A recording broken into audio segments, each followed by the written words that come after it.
നമസ്കാരം. ഇന്നലെ നമ്മുടെ പ്രതിപക്ഷ നേതാവ് രാഹുൽ ഗാന്ധി അദ്ദേഹത്തിൻ്റെ ഭാഷയിൽ പറഞ്ഞാൽ ഒരു ബോംബ് പൊട്ടിക്കാനുള്ള ശ്രമം പാർലമെൻറ്റിൽ നടത്തിയിരുന്നു.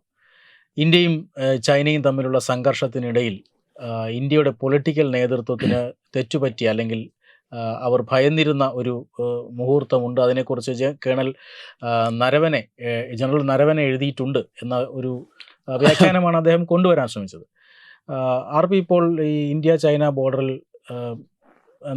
അവിടെയുള്ള അനുഭവ സമ്പത്തുള്ള ആളാണ്. അപ്പോൾ എന്തായിരിക്കാം സത്യത്തിൽ ഈ രാഹുൽ ഗാന്ധി പൊക്കിക്കൊണ്ടുവരാൻ ശ്രമിക്കുന്നത് അത്ര വലിയ കാര്യമാണോ? രാഹുൽ ഗാന്ധി ശരിക്കും പറഞ്ഞു കഴിഞ്ഞാൽ അയാളുടെ ഈ അബദ്ധങ്ങളുടെ ഈ ഘോഷയാത്രയിൽ അദ്ദേഹത്തിന് തന്നെ പൊളിറ്റിക്കൽ ഈ കരിയർ ഇല്ലാതാകുമെന്നാണ് ഞാൻ വിചാരിക്കുന്നത്. കാരണം കൊണ്ടുവരുന്ന ഓരോ കാര്യങ്ങളും അബദ്ധ പഞ്ചാംഗങ്ങളായിട്ട് മാറുകയാണ് പതിവ്. ഇപ്പം നേരത്തെയുള്ള നിരവധി ഉദാഹരണങ്ങൾ നമുക്ക് പറയാനുണ്ട്. അത് പറഞ്ഞു തുടങ്ങിക്കഴിഞ്ഞാൽ നിരവധിയുണ്ട്. എനിക്ക് അതിനകത്ത് ഒരു വളരെ ഭയമുള്ള ഒരു കാര്യം, ഇതിൻ്റെ പിന്നിൽ കൃത്യമായ ഒരു ഡിസൈൻ ഉണ്ട് എന്നുള്ളതാണ്. അതെന്താണ് എന്ന് വിശദീകരിക്കാനാണ് ഞാൻ ശ്രമിക്കുന്നത്. കാരണം രാഹുൽ ഗാന്ധി പറഞ്ഞ വിഷയവും ജനറൽ നരവനയുടെ പുസ്തകത്തിലെ ഒരു വരിയും ഒക്കെ എല്ലാവരും വിശദീകരിച്ച് കഴിഞ്ഞിട്ടുണ്ട്. എങ്കിലും അതിനെക്കുറിച്ച് നമുക്ക് ഒന്ന് പറയേണ്ട കാര്യമുണ്ട്. അത് എന്താണെന്ന് വെച്ച് കഴിഞ്ഞാൽ, ഇപ്പം നേരത്തെ കുമാർ സൂചിപ്പിച്ച പോലെ ചൈന ബോർഡറിൽ ജോലി ചെയ്ത ആളാണ് ഞാൻ. ഇന്ത്യ ചൈന ബോർഡറിൽ സൈന്യത്തിൻ്റെ ഭാഗമായിട്ടല്ലെങ്കിലും ഒരു ഡിഫൻസ് സംവിധാനത്തിൻ്റെ, സെക്യൂരിറ്റി സംവിധാനത്തിൻ്റെ ഭാഗമായിട്ട് ജോലി ചെയ്ത ആളാണ്. അന്നത്തെ അവസ്ഥ എനിക്ക് വളരെ കൃത്യമായിട്ട് അറിയാം. കോൺഗ്രസ് സർക്കാർ ഭരിച്ചുകൊണ്ടിരുന്ന അവസ്ഥ, ആ സമയത്തെ അവസ്ഥ വളരെ കൃത്യമായിട്ട് നമുക്കറിയാം. അന്ന് ഏതൊരു പട്ടാളക്കാരനോടും അല്ലെങ്കിൽ ആ പട്ടാളത്തിൻ്റെ അവിടുത്തെ ഒരു പ്രത്യേക വിഭാഗത്തിൻ്റെ ഒരു മേധാവിയോടും ചോദിച്ചു കഴിഞ്ഞാൽ അവർ ആഗ്രഹിക്കുന്ന ഒരു കാര്യമാണ് സെൻട്രൽ ഗവൺമെൻറ് പറഞ്ഞതായിട്ട് ഇപ്പോൾ ജനറൽ നരവനെ എഴുതിയിരിക്കുന്നത്. അതായത് നിങ്ങൾ തീരുമാനിക്കൂ, നിങ്ങൾ അതിർത്തിയിലുള്ള ആൾക്കാരാണ്, നിങ്ങൾ ഫീൽഡിൽ നിൽക്കുന്ന ആൾക്കാരാണ്, നിങ്ങൾ തീരുമാനിക്കൂ എന്ന് കേൾക്കാനാണ് എല്ലാവർക്കും ആഗ്രഹം. എല്ലാ കമാൻഡർമാർക്കും ആഗ്രഹം അതാണ്. അതിനകത്ത് എന്താണ് ഇത്ര തെറ്റ്? ഇത് അതായത് നിരവധി തവണ വിളിച്ചു, പല പ്രാവശ്യം വിളിച്ചു, ഉത്തരമുണ്ടായില്ല എന്നൊക്കെ പറയുന്നുണ്ട്. പക്ഷേ ഇതെല്ലാം മണിക്കൂറുകൾക്കുള്ളിൽ സംഭവിച്ച കാര്യങ്ങളാണ്, ഇല്ലേ? രാത്രി വിളിക്കുന്നു, രാത്രിയിൽ തന്നെ തിരിച്ചു പറയുന്നുണ്ട് ഇത് സൈന്യം നിങ്ങൾ തീരുമാനിക്കൂ, അതൊരു സൈനിക തീരുമാനമാകട്ടെ എന്ന്. അതല്ലേ ആവശ്യം? അതിനകത്ത് ഇപ്പോൾ ചൈനക്കാരൻ്റെ ടാങ്ക് ഇങ്ങോട്ട് വരുന്നു, അല്ലെങ്കിൽ അവർ അതിർത്തി ബ്രീച്ച് ചെയ്യാൻ വരുന്നു. അപ്പോൾ എന്താണ് നമ്മൾ ചെയ്യേണ്ടത്? നേരത്തെ ആണെങ്കിൽ ഡൽഹിയിൽ വിളിച്ച് ചോദിച്ച് ഡൽഹിയിൽ നിന്നുള്ള ഉത്തരവിന് കാത്തിരിക്കണം. ആ ഉത്തരവ് വരാറില്ല. ശരിക്കും പറഞ്ഞു കഴിഞ്ഞാൽ 2014 ഇതുപോലെ ചൈന ബോർഡറിൽ സംഘർഷം ഉണ്ടായപ്പോൾ നമ്മളുടെ ഒരു യങ് മേജർ, അതായത് ഒരു യുവാവായ ഒരു മേജർ ചൈനക്കാരുടെ മുമ്പിൽ കൈ തൊഴുത് പറയുന്ന വിഷ്വൽസ് അന്ന് ദൂരദർശൻ കാണിച്ചിരുന്നു. ചില ചാനലുകൾ അതിന് ശേഷം കാണിച്ചിരുന്നു. നിങ്ങൾ പുറമോട്ട് പോകും, നിങ്ങൾ ഉപദ്രവിക്കരുത് എന്ന്. കാരണം അയാൾക്ക് സ്വയം ഒന്നും ചെയ്യാനുള്ള ഒരു സ്വാതന്ത്ര്യമില്ല. അയാൾ എന്തെങ്കിലും ചെയ്തു പോയി കഴിഞ്ഞാൽ അയാൾ ഉത്തരം പറയേണ്ടി വരും. അതുകൊണ്ട് അയാൾ ചൈനക്കാരൻ്റെ മുമ്പിൽ കൈ തൊഴുകയാണ്, നിങ്ങളൊന്ന് പുറമോട്ട് പോകുമെന്ന്. ഇന്നത്തെ സിറ്റുവേഷൻ അതല്ല. ഗൾവാൻ നമ്മളെ എന്താ കാണിച്ചു തന്നത്? അരുണാചൽ പ്രദേശിൽ എന്താണ് നമ്മളെ കാണിച്ചു തരുന്നത്? ഇപ്പോൾ ചൈനക്കാർക്കും ബോധ്യമുണ്ട് നമ്മൾ ഇങ്ങോട്ട് എന്തെങ്കിലും അവർ ശ്രമിച്ചു കഴിഞ്ഞാൽ തിരിച്ചടി ഉണ്ടാവുമെന്ന്. ആ ബോധ്യം വളരെ കൃത്യമായിട്ടുള്ള ഒരു അന്തരീക്ഷത്തിലാണ് ഇതുപോലെ ഒരു ചവറ് കൊണ്ടിട്ടിട്ട് അന്തരീക്ഷം മോശമാക്കാൻ രാഹുൽ ഗാന്ധി ശ്രമിക്കുന്നത്. രാഹുൽ ഗാന്ധി ഇത് ചെയ്തത് നരവനയോടുള്ള ഒരു വലിയ പാതകമായിട്ടാണ് ഞാൻ കാണുന്നത്. ഇപ്പോൾ പല ആൾക്കാരും പറയുന്നുണ്ട് അദ്ദേഹത്തെ CDS ആക്കാത്തതിൻ്റെ ദേഷ്യമാണ് ജനറൽ നരവനേക്കുള്ളതെന്ന്. അദ്ദേഹം 2019 മേധാവിയായത്, കരസേനാ മേധാവിയായത്. 2022 വരെ അദ്ദേഹം കരസേനാ മേധാവിയായിരുന്നു. അതിനുശേഷം ബിപിൻ റാവത്തിന് ശേഷം അദ്ദേഹം CDS ആകുമെന്ന് കരുതിയതാണ്. പക്ഷേ അത് അദ്ദേഹം ആയില്ല. അതുകൊണ്ടാണ് അദ്ദേഹം ഇങ്ങനെ ഒരു ഗ്രഡ്ജ് പറയുന്നത്. പക്ഷേ അത് സത്യമാണോ എന്ന് എനിക്കറിയില്ല. പക്ഷെ അങ്ങനെ ഒരു ഗ്രഡ്ജ് ആ ബുക്കിലില്ല എന്നാണ് ഞാൻ മനസ്സിലാക്കുന്നത്. ഈ ഒരു വാചകമാണ് പറയുന്നത്. അതായത് നിങ്ങൾ സൈനികമായി അതിനൊരു തീരുമാനം എടുത്തോളൂ എന്ന് പറഞ്ഞാൽ നിങ്ങൾ ചൈനക്കാരന് കൊടുക്ക് എന്നല്ലേ പറയുന്നേ? അതോ 62 പോലെ നെഹ്റു പറഞ്ഞ പോലെ പട്ടാളക്കാരെല്ലാം തിരിച്ചോടാവുന്നവർ തിരിച്ചോടിപ്പോരെ, അവിടുത്തെ ജനങ്ങൾ എന്തു വേണേലും ആയിക്കോട്ടെ എന്നുള്ള ഒരു നിലപാട് എടുക്കണമെന്നാണോ പറയുന്നത്? ഇപ്പോഴും നിങ്ങൾ തവാങ്ങിലും അരുണാചൽ പ്രദേശിലെ തവാങ്ങിലും സുമുദ്രോങ്ചു വാലിയിലുമുള്ള ഗ്രാമീണരോട് ചോദിച്ചാൽ അറിയാം അവർക്ക് നെഹ്റുവിനോടുള്ള ദേഷ്യം. അവരുടെ അച്ഛനെയും അമ്മയെയും ഒക്കെ അവിടെ ഇട്ടിട്ട് പട്ടാളക്കാരോടെ പൊക്കോളാൻ പറഞ്ഞു. പക്ഷേ പട്ടാളക്കാർ പോയില്ല. മിക്കവാറും എല്ലാ പട്ടാളക്കാരും അവിടെ തന്നെ പൊരുതി വീണ് മരിക്കുകയായിരുന്നു. അതായിരുന്നു അന്നത്തെ രാഷ്ട്രീയ നേതൃത്വം. അപ്പോൾ ഇന്ന് അത് വേണമെന്നാണോ ഇവരാവശ്യപ്പെടുന്നതെന്ന് എനിക്കറിയില്ല. ഈ 2020 തുടങ്ങിയതാണ് ഒരു പ്രകടമായ ഒരു സംഘർഷം. അത് ഏതാണ്ട് 4 വർഷത്തോളം ഇരു രാജ്യങ്ങളുടെയും സൈന്യം മുഖാമുഖം നിന്നുവെന്നാണ്. അപ്പോൾ ഈ ഇന്നലെ രാഹുൽ ഗാന്ധി പരാമർശിച്ചതുപോലെയുള്ള സംഭവങ്ങൾ നിരവധി തവണ ഉണ്ടായി കാണില്ലേ? നിരവധി തവണ ഉണ്ടായിട്ടുണ്ട്. കുമാറെ, ഇനിയും ഞാൻ പറയാൻ പോകുന്നത് കുമാർ വളരെ ശ്രദ്ധിച്ച് കേൾക്കണം. രാഹുൽ ഗാന്ധി ഇങ്ങനത്തെ അബദ്ധങ്ങൾ അല്ലെങ്കിൽ ഇങ്ങനത്തെ കാമ്പില്ലാത്ത കാര്യങ്ങൾ ഉള്ളി തൊലിക്കുന്ന പോലെയുള്ള വിഷയങ്ങളാണ് രാഹുൽ ഗാന്ധി കൊണ്ടുവന്ന് പൊതുജനസമക്ഷം ഇടുന്നത്. അത് രാഹുൽ ഗാന്ധിയാണ് പറയുന്നത്, പ്രതിപക്ഷ നേതാവാണ് പറയുന്നത് എന്നുള്ളത് കൊണ്ട് അതിന് വലിയ ട്രാക്ഷൻ കിട്ടും. അന്താരാഷ്ട്രീയ ആഗോളതലത്തിൽ തന്നെ അതിന് വാർത്താ പ്രാധാന്യം കിട്ടും.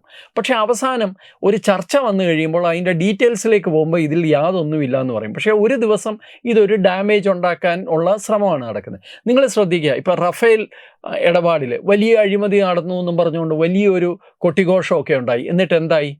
അതൊന്ന്. ഇലക്ഷൻ കമ്മീഷനെ ടാർഗറ്റ് ചെയ്തുകൊണ്ട് വോട്ട് ചോരി എന്നും പറഞ്ഞുകൊണ്ട് വലിയ ബഹളം ഉണ്ടായി. ഇത് 1-2 സംഭവങ്ങൾ ഞാൻ പറയാം. എന്തായി? ഒന്നും ആയില്ല.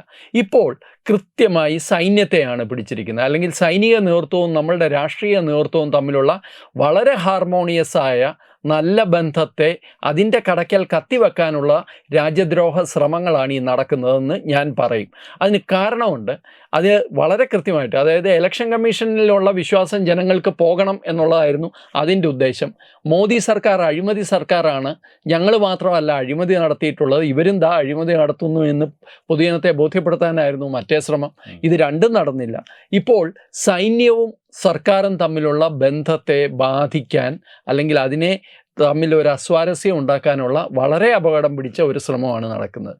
ഞാൻ ഇതിൻ്റെ പിന്നിൽ കൃത്യമായി ഒരു പദ്ധതിയുണ്ട് എന്ന് പറയാൻ കാരണം, ആ പദ്ധതി വിദേശത്ത് നിന്ന് ആസൂത്രണം ചെയ്തതാണ് എന്ന് ഞാൻ പറയുന്നു. അതിന് കാരണം എന്താണെന്ന് വെച്ച് കഴിഞ്ഞാൽ, ഈ വർഷം സൈനിക വിന്യാസത്തിൽ, സൈനിക ഘടനയിൽ വലിയ ഒരു മാറ്റം വരുന്ന വർഷമാണ്.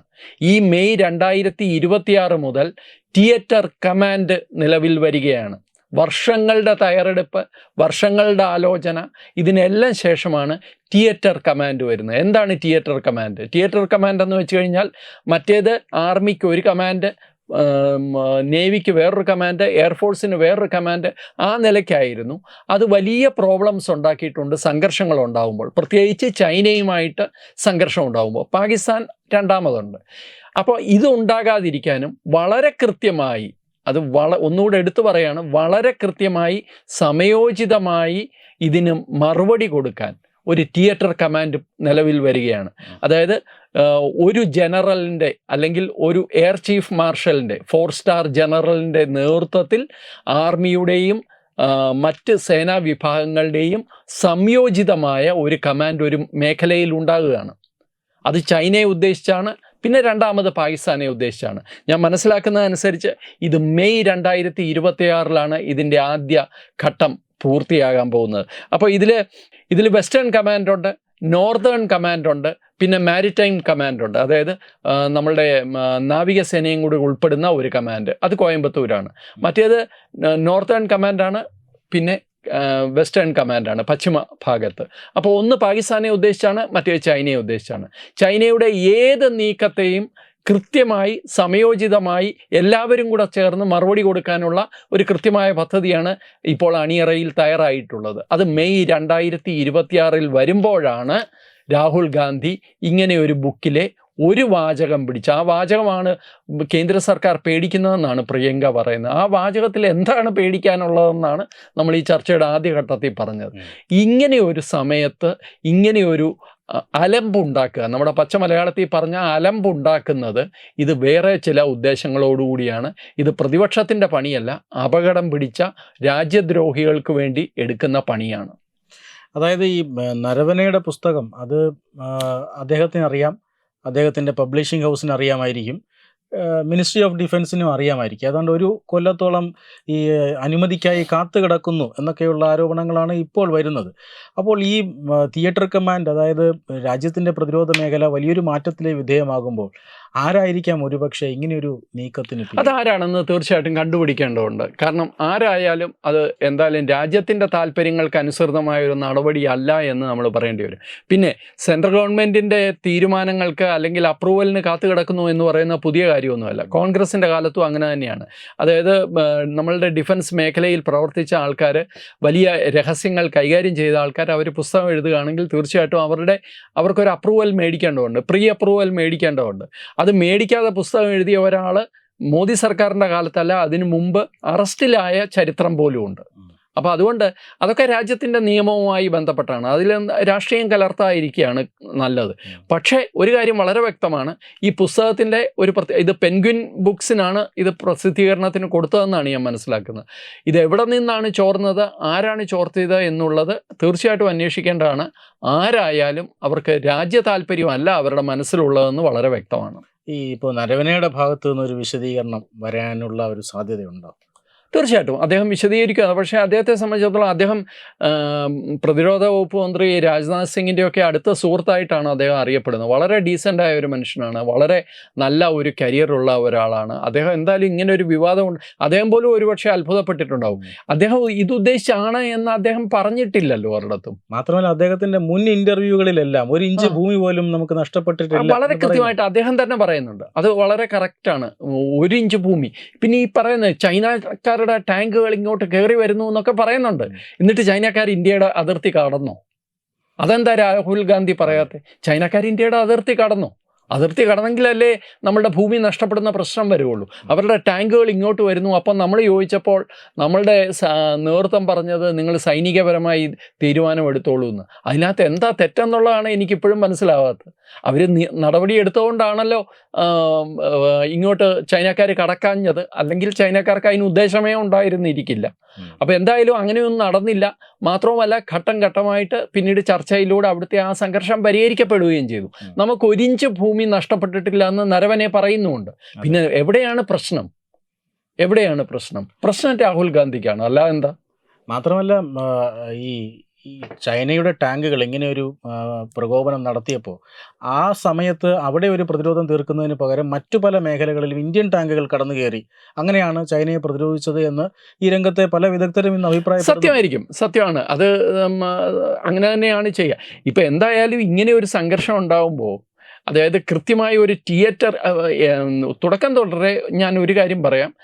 കേന്ദ്ര സർക്കാരിൻ്റെ വളരെ കൃത്യമായ പോളിസി, മോദി സർക്കാർ അധികാരത്തിൽ വന്ന ശേഷമുള്ള പോളിസി ഞങ്ങളല്ല തീരുമാനമെടുക്കുന്നത്, ഇത് ഫീൽഡിലുള്ള കമാൻഡേഴ്സാണ് തീരുമാനമെടുക്കുന്നത്.